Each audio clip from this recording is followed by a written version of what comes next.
இப்போ அவங்களுடைய அந்த ஒரு நர்வ்ஸை போய் நம்ம டச் பண்ணுறதுன்னு ஒன்று இருக்குல்ல, அவங்கள தூண்டி விட்டுட்டு அவங்களுக்கு சரட்டுன்னு ஒரு கோவம் வரும். கோவம் வந்து இல்லையே நான் இப்படி கிடையாது, என்னை எப்படி நீங்கள் இப்படி சொல்லுவீங்கன்னு படபட படபடன்னு.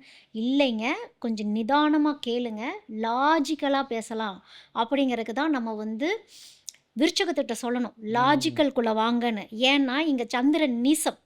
சந்திரன் நீசம் விருச்சகத்தில் அப்படின்னா எமோஷன்ஸ் வேலை செய்யாது. ஓகே. இந்த எமோஷன்ஸ் வந்து உல்டாவாக தான் வேலை செய்யும். இப்போ விருச்சகத்துக்கு போயிட்டு இப்போ எனக்கு கூட ஒருத்தர் வந்து விருச்சகத்தில் வந்து ஒருத்தர் வந்து எனக்கு பர்சனலாகவே ஒரு மெசேஜ் போட்டிருந்தார். நீங்கள் வந்து விருச்சகத்தை வந்து பயங்கரமாக கெட்டதாகவே பேசிட்டீங்க. கெட்டதாக பேசவே இல்லை. ட்ரூத் உண்மை என்னவோ அதை நான் பேசுகிறேங்கிறப்போ உண்மைகள் கசக்கத்தான் செய்யும். உண்மையை உங்களால் அக்செப்ட் பண்ணிக்க முடியல. நான் நல்லதை தான் சொல்ல முயற்சி பண்ணிகிட்ருக்கேன், அது உங்களுக்கு கசப்பாக தெரியுதுங்கிறப்போ. ஏன்னா நான் வந்து இங்கே நீசம் அப்படின்னா நீங்கள் ஜாக்கிரதையாக இருங்கிற விஷயத்தை தான் நம்ம சொல்கிறது. இங்கே சந்திரன் நீசம் என்ன பண்ணும் அப்படின்னா, நம்ம ஒருத்தங்களுக்கு ஒரு நல்ல விஷயம் சொல்கிறோன்னா இவங்களுக்கு ரிவர்ஸாக தான் புரியும்.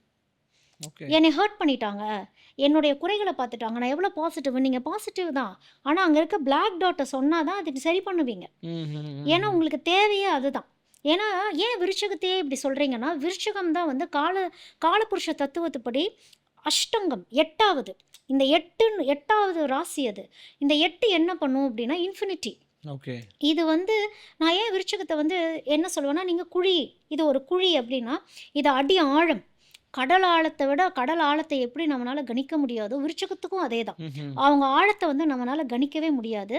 அங்கே சந்திரன் நீசம் ஆயிடுச்சு, தாட் ப்ராசஸ் கரெக்டாக இருக்காது.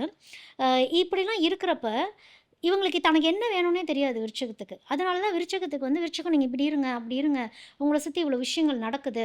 இப்போ நம்மளுக்கு இந்த ராசி பகை அந்த ராசி பகைன்னுலாம் இல்லை. இது வந்து கடவுள் விதிக்கப்பட்ட ஒரு விதி. இது வந்து பிளானட்ஸோடைய பேட்டர்ன் இந்த மாதிரி இருக்குங்கிறப்போ விருச்சகத்துக்கு நம்ம இவ்வளோ தூரம் எக்ஸ்பிளைன் பண்ணி சொல்ல வேண்டியதாக ஓகே. இருக்குது. ஏன்னா இவங்க வந்து ஒரு பேட்டர்னை நம்பிடுவாங்கன்னு வச்சுக்கோங்களேன். இதுதான் கரெக்டுன்ட்டே இருப்பாங்க.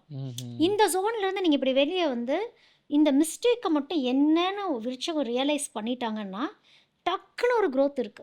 ஓகே. ஏன்னா 26ல பண்ணிடுவாங்க அது. 2026 இவங்க பண்ணியே ஆகணும். ஏன்னா இவங்களுக்கு வந்து டிரான்ஸ்ஃபர்மேஷன் பீரியட்.